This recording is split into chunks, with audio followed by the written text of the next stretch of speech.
یہ آکاشوانی لکھنؤ ہے۔ علاقائی خبریں دیبا ہاشمی سے۔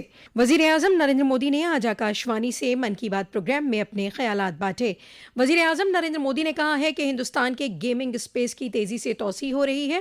اینیمیشن کی دنیا میں میڈ ان انڈیا اور میڈ بائی انڈینز چھایا ہوا ہے۔ اس اینیمیشن کی دنیا میں ہندوستان نئی تحریک کرنے کو تیار ہے۔ اسمارٹ فون سے لے کر سنیما اسکرین تک، گیمنگ کنسول سے لے کر ورچوئل ریئلٹی تک اینیمیشن ہر جگہ موجود ہے۔ وزیر اعظم نے کہا کہ اب خود کفیل ہندوستان مہم ایک عوامی مہم بن رہی ہے، ہر شعبے میں حصولیابیاں ہو رہی ہیں۔ انہوں نے کہا کہ ہم نے اس مہینے لداخ کے ہانلے میں ایشیا کی سب سے بڑی امیجنگ ٹیلیسکوپ میں اس کا بھی افتتاح کیا ہے۔ وزیر اعظم نے ڈیجیٹل اریسٹ کا ذکر کرتے ہوئے کہا کہ آپ کو پتہ ہونا چاہیے کہ کوئی بھی جانچ ایجنسی فون کال یا ویڈیو کال پر اس طرح کی پوچھ تاچھ نہیں کرتی۔ انہوں نے عوام کو ڈیجیٹل تحفظ کے 3 مرحلے بھی بتائے۔ یہ 3 مرحلے ہیں: رکو، سوچو اور ایکشن لو۔ وزیر اعظم نے کہا کہ ڈیجیٹل ایریسٹ جیسی کوئی ویوستھا قانون میں نہیں ہے۔ یہ صرف فراڈ ہے، فریب ہے، جھوٹ ہے، بدماشوں کا گروہ ہے، اور جو لوگ ایسا کر رہے ہیں وہ سماج کے دشمن ہے۔ ڈیجیٹل ایریسٹ کے نام پر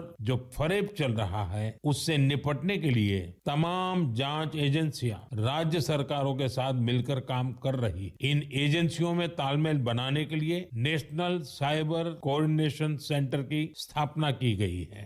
وزیر اعظم نے کہا کہ 31 اکتوبر سے سردار پٹیل کی 150ویں جینتی سال شروع ہوگا اور اس کے بعد 15 نومبر سے بھگوان برسا منڈا کی 150ویں جینتی سال شروع ہوگا۔ ان دونوں عظیم شخصیت نے الگ الگ چیلنجز دیکھے لیکن دونوں کا ویژن ایک تھا، ملک کی یکجہتی۔ وزیر اعظم نے کہا کہ جب ہم نے سوامی وویکانند کی 150ویں جینتی منائی تو ملک کے نوجوانوں نے ہندوستان کی روحانی اور ثقافتی طاقت کو نئی تعریف کو سمجھا۔ وزیر اعظم نے فٹنس کا ذکر کرتے ہوئے کہا، دیش کے بڑے حصے میں ٹھنڈ کا موسم شروع ہو گیا ہے، لیکن فٹنس کا پیشن، فٹ انڈیا کی اسپرٹ، اسے کسی بھی موسم سے فرق نہیں پڑتا۔ جسے فٹ رہنے کی عادت ہوتی ہے وہ سردی، گرمی، برسات کچھ بھی نہیں دیکھتا۔ مجھے خوشی ہے کہ بھارت میں اب لوگ فٹنس کو لے کر بہت زیادہ جاگروک ہو رہے ہیں۔ وزیر اعظم نے فیملی فٹنس آور کا بھی ذکر کیا اور اس کی ستائش بھی کی۔ وزیر اعظم نے تہواروں کے اس مہینے میں ووکل فار لوکل کے منتر پر عمل کرنے کی بھی اپیل کی۔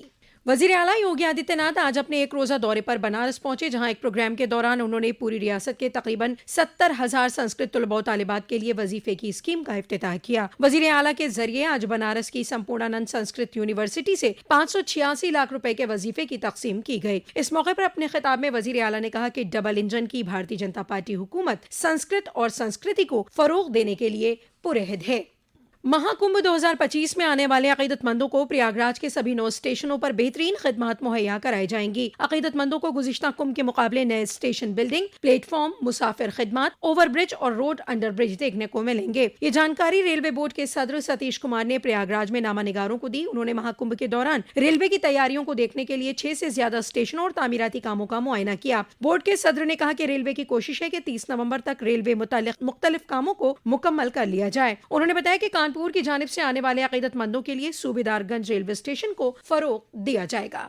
ریاستی حکومت نے لکھنؤ سمیت ریاست کے 6 اضلاع میں اسپیشل ایجوکیشن زون خلق کرنے کا عمل شروع کر دیا ہے۔ اس میں لکھنؤ، گورکھپور، ایودھیا، آگرہ، گوتم بدھ نگر اور بندیل کھنڈ شامل ہیں۔ ان اسپیشل ایجوکیشن زون میں مختلف ایجوکیشنل انسٹیٹیوشنز کے قیام کے ذریعے 0 سے لے کر یونیورسٹی تک کی تعلیم دی جائے گی۔ اعلیٰ تعلیم کے وزیر یوگیندر اپادھیائے نے بتایا کہ وزیر اعلیٰ کی رہنمائی میں ریاست میں اسپیشل ایجوکیشن زون کے قیام کو لے کر طویل طریقہ کار تیار کیا گیا ہے۔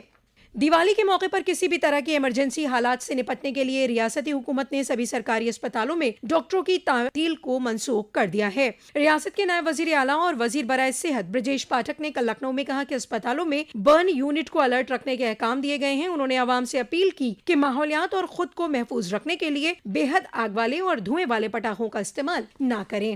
اٹاما بریلی نیشنل ہائی وے پر پیش آئے حادثے میں 2 افراد جاں بحق ہو گئے ہیں اور 12 سے زیادہ افراد زخمی ہو گئے۔ یہ حادثہ اس وقت پیش آیا جب ایک پک اپ کو ٹرک نے پیچھے سے ٹکر مار دی۔ زخمیوں کو ڈاکٹر رام منوہر لوہیا ضلع اسپتال میں داخل کرایا گیا ہے۔ اسی کے ساتھ آکاشوانی لکھنؤ سے علاقائی خبروں کا یہ بلیٹن ختم ہوا۔